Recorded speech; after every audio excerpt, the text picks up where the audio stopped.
The state filed a motion to adjust the child support Mr. Edwards is paying to Ms. Langley. That's correct, Your Honor. At this time, the state will call Mr. Edwards. At the time when the previous order was done, were you previously ordered to pay $2,300 a month in child support? Yes, sir. And is that for your two children that's before the court today? Yes, sir. And at that time, what kind of work were you doing when you were ordered to pay that the $2,300 a month? I was a U.S. Border Patrol agent with Customs and Border Protection. And have there been any changes in your job since the time of that previous order? Yes, sir. I retired at the end of December. And what are you making now that you are retired? My monthly income will be, $4,459. Is that before taxes or after taxes? After taxes, sir. What is your income before taxes are taken out? What's your monthly gross income? So gross prior to insurance and everything, or just taxes? Yes, sir. Just prior to insurance and prior to taxes. It is $5,976.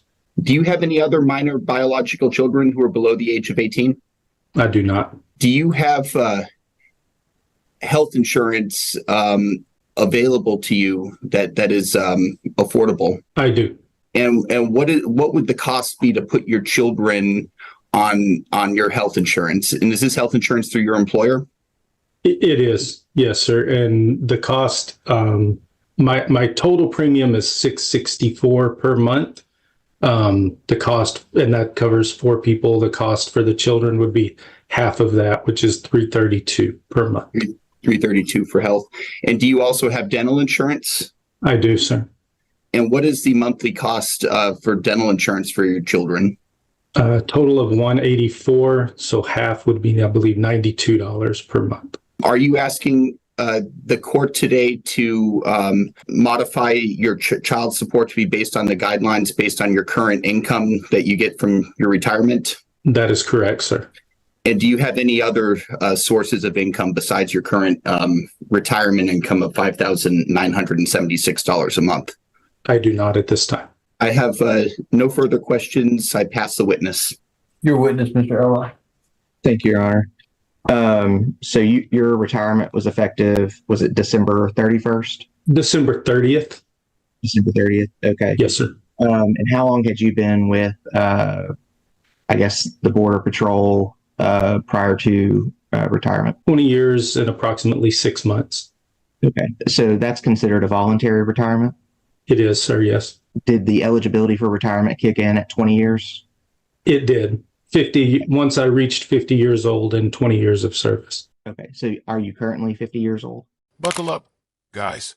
Today we are going to dive into a classic courtroom showdown over child support. Mr. Edwards opens up about his retirement, current income, and his insurance obligations for the kids. Right away, the tension is clear. His pay just plummeted, and the court is weighing whether he can still meet his responsibilities. Every number he drops, health insurance, dental, gross versus net, lays the groundwork for the clash ahead.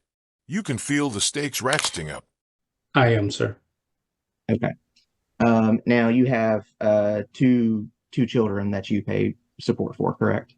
Correct. Is it true currently you pay $2,300 a month?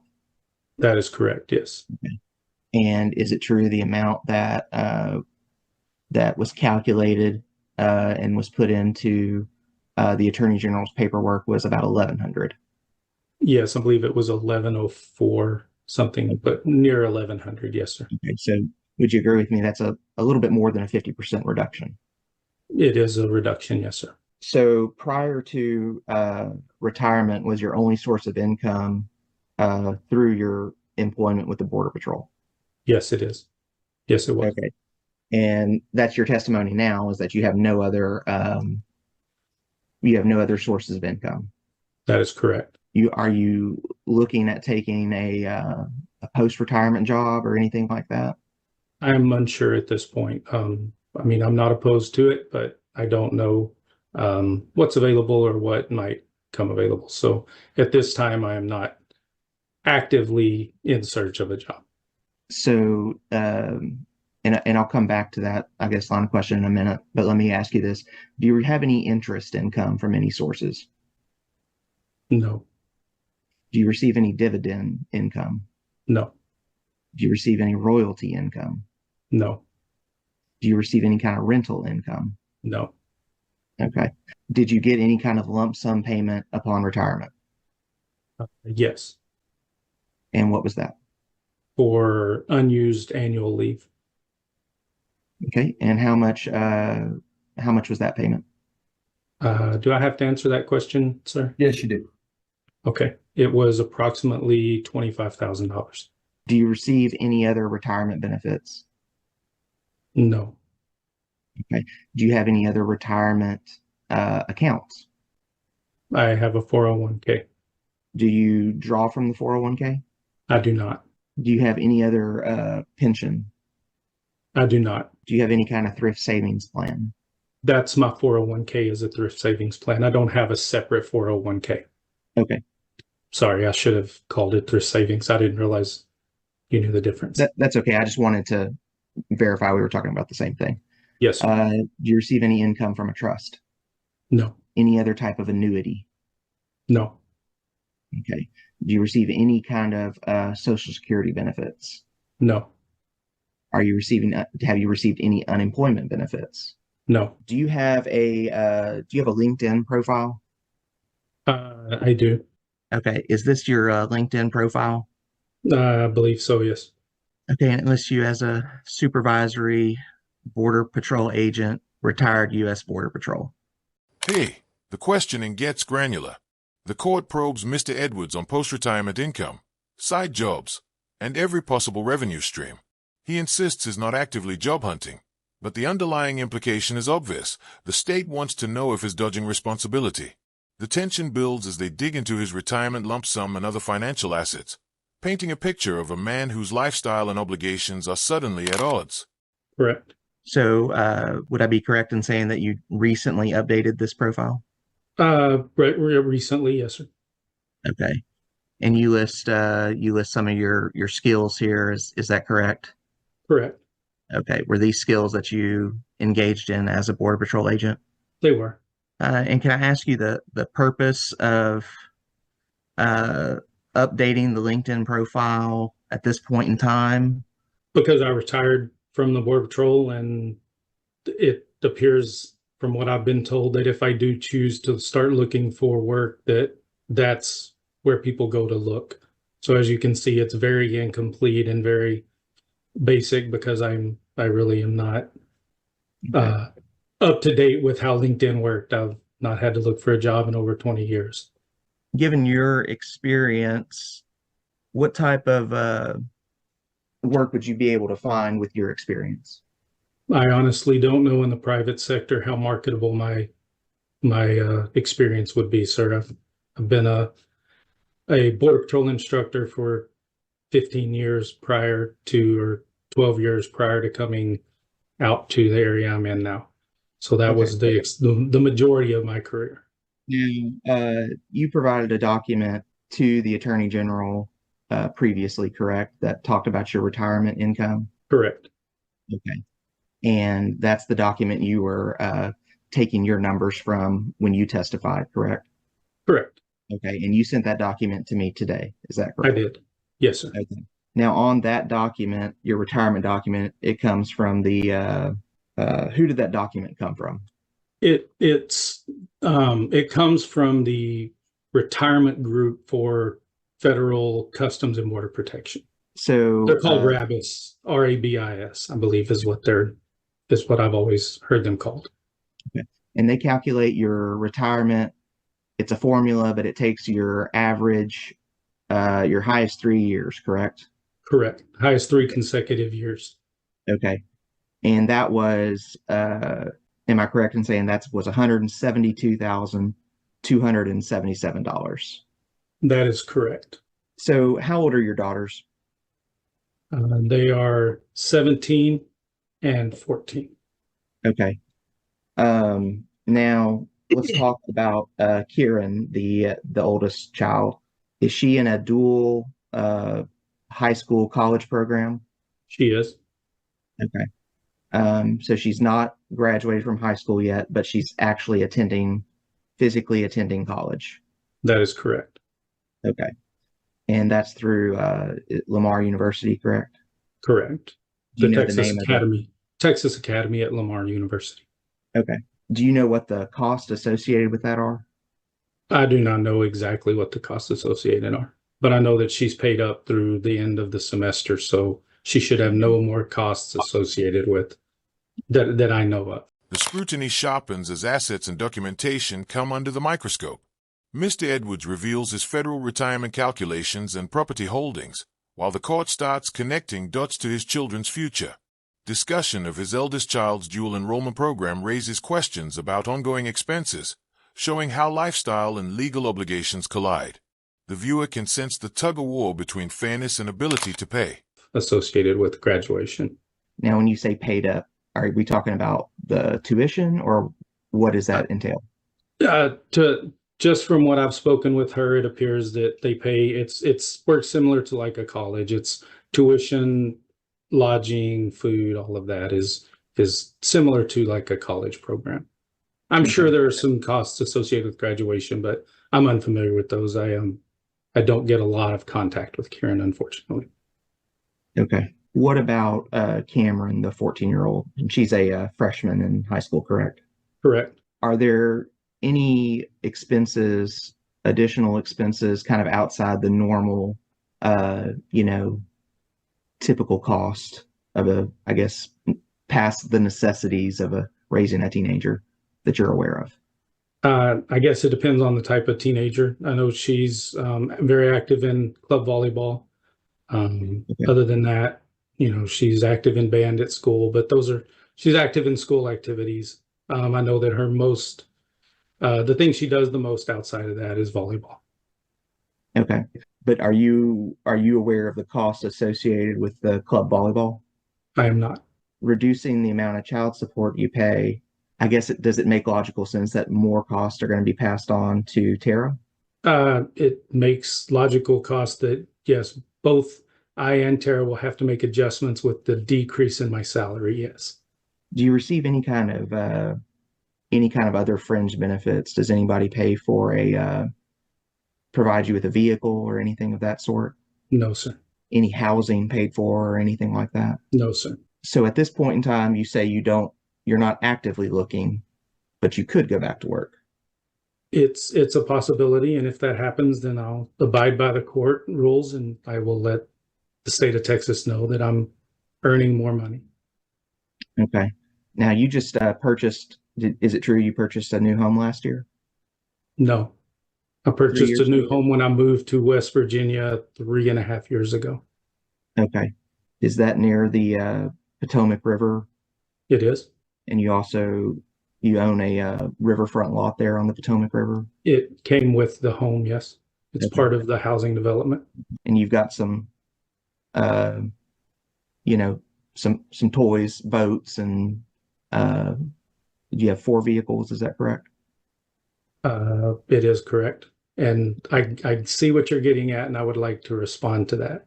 Well, just right now, just answer the question that Mr. Elrod asked you. I'll give you an opportunity at some point in time, Mr. Edwards, to respond. Okay? Thank you, sir. You're welcome. Go ahead, Mr. Elrod. Are you going to be able to maintain those obligations on your income of about $71,000 before taxes? Yes, sir. I expect to be able to do that. Okay. But you understand you've decreased the resources available to your children as well by retiring early. I do realize that. And that may have an effect on their needs and so forth. I realize that a decrease in salary affects everyone involved. Yes, sir. Okay. I will pass the witness at this time. You're a witness, Mr. McMillan. I have no further questions for Mr. Edwards at this time. Call your next witness. At this time, the state will call Ms. Langley. Ms. Langley, you heard Mr. Edwards testify that he currently has your children covered on health and dental insurance that he gets through his employer. Do you agree that your children are covered by the health and dental plans that Mr. Edwards gets from his employer? Yes, sir. And do you agree with the rates that he provided to the court for the cost of? This segment dives deep into the real-world impact, children's expenses, extracurriculars, and daily needs. Volleyball tournaments, educational costs, and limited visitation all highlight how Mr. Edwards' absence shifts burdens to the custodial parent. The questioning subtly pressures him on lifestyle choices versus responsibility, making it impossible to ignore the human side of the financial math. The tension is both personal and procedural. The monthly costs for health insurance and the monthly costs for dental insurance. Yes, I agree. Do you oppose reducing Mr. Edwards' monthly child support obligation? Yes, sir. I have no further questions. I pass the witness. Your witness, Mr. Elrod. Thank you, Your Honor. Previously, Mr. Edwards has been paying $2,300 a month, correct? Yes, sir. So the proposed reduction to $1,100 and maybe a couple dollars, do you think you'll be able to maintain the children's needs with that amount? Their basic needs, possibly. It would be a very big burden on myself. I'm a school teacher and I make very much less per year than he is capable of. I guess so. Let's talk about your resources. What's your job? Mr. Elrod, I'm trying to think of what the relevance of Mrs. Langley's income is in regards to how much child support Mr. Edwards is supposed to pay. Your Honor, as far as just her under the additional factors that the court can consider, the respective positions of the parties to contribute to the needs of the children. Okay. Your Honor, if I could, No, you can, Mr. Edwards. I can't. No, you can't. Do you have an Okay. objection, Mr. Edwards? Yes, sir. What's your objection? My objection would be if her information is included, shouldn't her spouse's information be included as well? Your objection is overruled, Mr. Edwards. Go ahead, Thank you, sir. Mr. Elrod. And I'll make this brief, Your Honor. So you work for the school system. Yes, sir. What's your approximate bring home income? Bring home $4,300 a month. As far as the needs of the children, we already established, do you agree with Mr. Edwards' testimony that Kieran is in a joint high school college program? Yes, sir. Okay. So she's not physically living at home. She comes home on the weekends. Okay. But she'll graduate in May. Okay. And then she'll turn 18 in June. In June. Okay. Now, does she have any kind of scholarship or anything like that for this program? The way the Texas Academy works is the TEA pays for their tuition. We are responsible for room, board, books, fees. So we pay roughly $10,000 a year, $5,000 a semester for her to go to this school. Okay. So to finish out this semester, what's the cost of that? We're on a payment plan and the total amount is left to pay is $2,300 and it's due by April 12th. How often have you made some other payments recently? Yes, sir. We paid a first payment. I don't remember exactly what it wasn't as much because the scholarship kicks in first and then we do the other payment. So I think the first payment was a few hundred, $400 or $500, and then this one. But it comes out like last semester we paid $5,000, and then it's a 2-year program. So we did this last year as well. It was $10,000 last year. But she'll graduate in May. She'll turn 18 and emancipate anyway, correct? Right, exactly. Okay. But I guess in the meantime, are there still some other expenses with her being out of home? Does that require her to have a vehicle and Yes, sir. so forth? We have a vehicle and insurance on her so she can drive back and forth every week. Okay. Now your younger daughter, Cameron, 14 and a freshman in high school, correct? Mm-hmm. Okay. Mr. Edwards said she's very active in club volleyball. Yes, sir. Okay. How long has she been doing that? This is her third year. So since she was 12. Okay. Is that something that's very important to her? Yes, sir. Okay. Are there expenses with that? There are very, very much so. Okay. Can you detail those expenses for me? Okay, her dues for volleyball are 1,800 for the fall season and 700 for the summer beach season. And then we travel to 9 tournaments, mostly in Houston, that are just one day, but there are 2 overnight out of state tournaments. Okay. Mr. Edwards, is he exercising much visitation with the children? No, sir. He has not seen the oldest daughter since July of 2021. And he saw the youngest one over the summer briefly, but he doesn't come here. He's only been here once in the last 12 years. Okay. Objection. I don't see what the relevance is for the questions about visitation. Do you have a question, Mr. Elrod? Of course, they're listed in chapter 154.123 as additional factors the court can consider. Your objection's overruled, Mr. In that he doesn't exercise much visitation, does that mean the kids are with you the vast majority of the time? 99%. Much more so than somebody who exercises, say, a standard possession schedule. Right. So you don't have a period of time, whether it's every other weekend or on spring break or holidays or the summer, where you're not having to pay for the kids' basic care or whatever while they're in your possession. Right. So ultimately that leaves more day-to-day expense for you. Yes, sir. Okay. Do you believe at this point in time Mr. Edwards is underemployed given in respect to his duties to his children? Absolutely. Since December, Okay. January. Are you expecting him to stay unemployed? I fully feel like he will find another job. He's only 50 years old and able-bodied. Okay. So I think government contractor jobs or consulting jobs or whatever are usually what happens after retirement from a federal agency.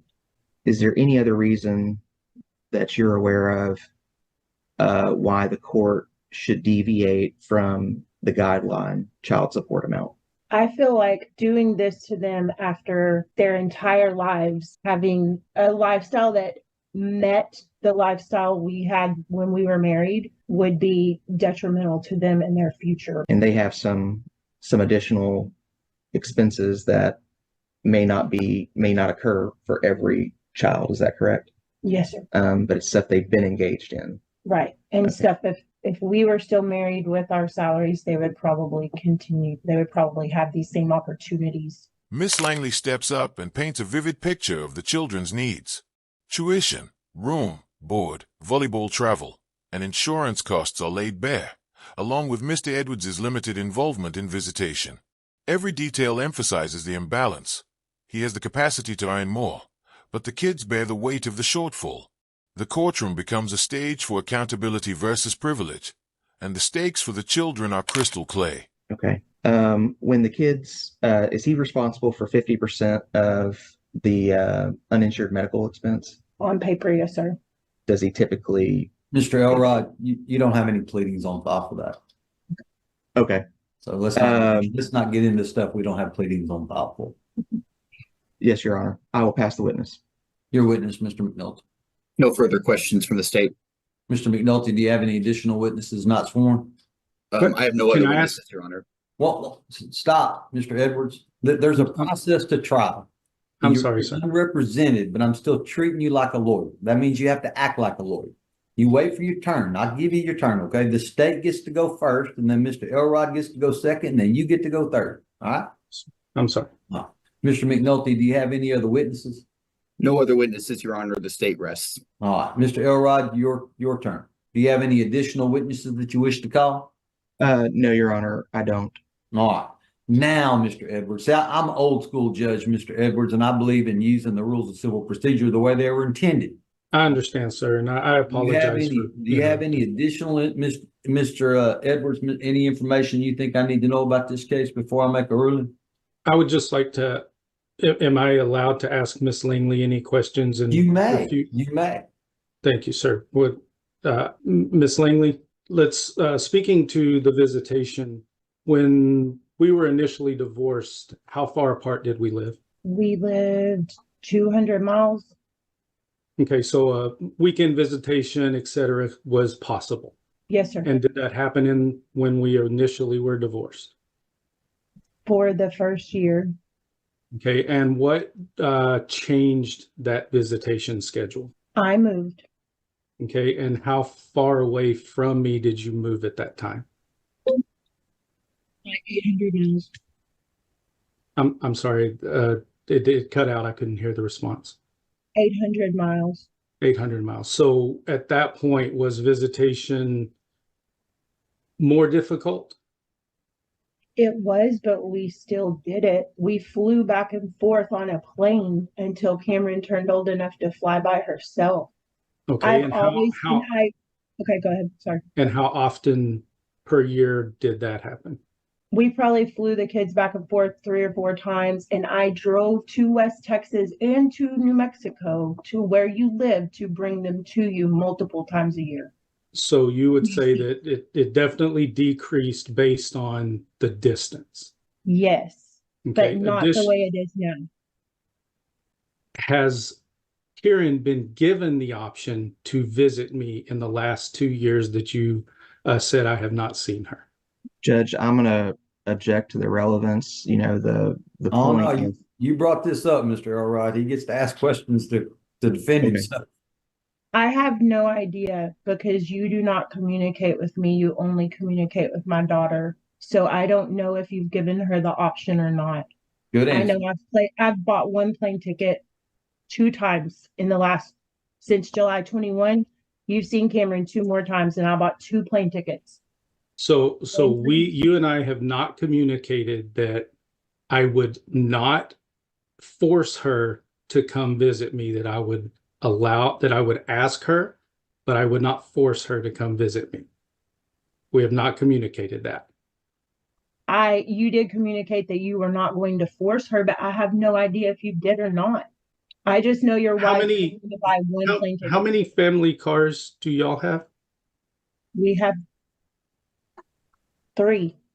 Okay. 1 for each of us. What is the newest vehicle in your family? Mr. Edwards, I don't need to hear what y'all's expenses are. Okay. Child support in Texas is real simple. Thank you, Your Honor. Those were I good don't have any. questions. Those were good questions, Mr. Ed. Thank you, sir. I Especially about the appreciate visitation. Those were good questions. I appreciate your time, sir. I don't have No, anything else to Mr. hold you. Edwards, now I want to ask you, you're unrepresented. I need to know, do you have any information that you think I need to know about this case before I make a ruling? Just this, sir. I've always paid my obligations. I served 20 years to defend my country. I'm not trying to shortchange my children, but right now I just got paid my first payment. It was $2,400. Right. So I have $100 to live on, sir. Right. So I can't afford. Well, no, what? Mr. Edwards, let's be honest about something. You don't have $100 to live on. You got 25,000 to live on, because that's what you pulled out at the end of your stuff. That's additional income. That I want to tell you though, that I didn't pull it. That was just you got paid that. correct to live on 8 months before they start paying me fully, sir. I don't know what you did with the money, Mr. Edwards, but that's income, and it should have been factored in when this was done, and it wasn't. But it's not income. It's only one. I mean, it's a one lump sum. It will never show up again. Mr. Edwards. Yes, sir. See, I'm in the business of history, not in the business of future prediction. All of the information that Mr. Elrod was able to glean and give to me, all of the information that you were able to glean and give to me is all great information. The problem is I can't guess what your income is going to be in the future. While I understand what Miss Langley says, that you are capable of going out and getting a job, and you could do that. I can't force you to do that. You had a right to retire under the terms and conditions of the federal retirement system, and you did that. That is your right. And so that was a huge decrease in your income. Objections fly and legal technicalities surface, but the core conflict remains. What counts as income, and how much is enough? Mr. Edwards tries to frame the retirement lump sum as a one-time event, but the court hints it won't escape scrutiny. This part showcases courtroom strategy in real time, push back, clarify, and defend, but the narrative is unmistakable. Money talks, and every dollar matters when it comes to supporting kids. But you got $25,000 additional dollars when you retire. And that was not factored in, and I'm going to factor it in because it's income. At some point in time, you're going to have to declare it and you're going to have to pay taxes on it. Okay? Because that's how it works. Okay, can I ask one question? I understand your point, sir. Can I ask one question? Sure. So when next year, when that income is no longer part of my income, do I do this process again? You can. If it's going to reduce your child support by more than 20% or $100, you can. You can ask for another modification. And of course, Mr. Elrod and his client are going to be able to take and see, hey, did Mr. Edwards go out and get a job, or is he just still sitting at home and still just making his $6,000 a month? You know, that's their right too, right? Yes, Your Honor. Thank you. Child support's going to be adjusted to $1,500 a month effective March the 1st. Father's going to be ordered to carry the health insurance in the middle. Sir, Yes. that we can't be that effective January 1st when my income changed, sir? No, I can't. I'm not allowed to do that. Law doesn't allow me to do that. Yes, sir. So I'm doing March the 1st because that's at least most of the month. So at least it'll go back and pick up 1 month for you. They just filed it in November, Mr. Edwards, and I got a ruling on this case in 90 days. If you think you can find a court that's faster than that, you let me know. I'm not aware of any district courts that allow you to do child support modifications at least 6 months, but Mr. Elrod will tell me if I'm incorrect. I think you're That's on the pretty money, fast. That's pretty efficient. That's one thing I do pride myself on, is trying to get these cases moved fast. The judge cuts through the noise, breaking down how the lump sum affects calculations while addressing future employment possibilities. He refuses to speculate, sticking to facts.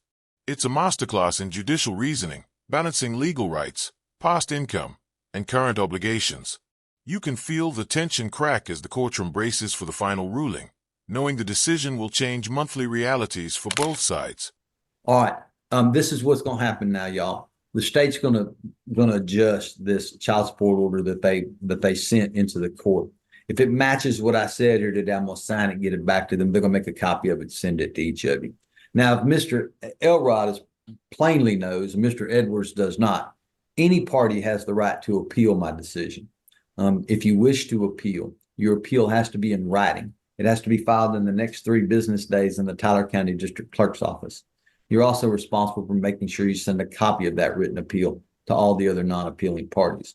Now, you don't know when I'm going to sign the order. It might take a few days for that to happen. They're generally pretty efficient about getting it to me, but you don't know specifically when your start date is going to run if you wish to appeal on the 3 days. My suggestion is you get the appeal in immediately, and that way you don't have to worry about it. It's a complicated case. This is not a straightforward, easy, this is what he makes, this is what he pays kind of case. There's lots of extenuating circumstances that go along with it. If y'all think the district judge can do a better job than I did, you are welcome to do so, and I will not be offended of that, I promise. Okay? Mr. Elrod, do you wish to review and sign the order? Yes, Your Honor. All right. So they'll make sure they send it to you, Mr. Elrod, to review and sign as an attorney of record in the case. Okay? All right. Thank you, Judge. Everybody should get a copy here shortly, though. Like I say, they're pretty good about getting to me pretty fast. I appreciate y'all. Y'all did a wonderful job. You did a wonderful job, Mr. Edwards, of presenting your case and giving me the facts that you have for them. So, and I do appreciate y'all's patience, and I appreciate that y'all giving each other time to get the information out that you think I needed to hear. The verdict drops. Child support is adjusted to $1,500 a month, with health and dental coverage maintained. The judge clearly lays out appeal options and the process for any future modifications, leaving no room for ambiguity. Mr. Edwards must face reality, and the children's needs are finally codified in dollars. It's a satisfying closure to a tense, meticulously dissected case. Make sure to like the video, subscribe to the channel, and we'll see you in the next one.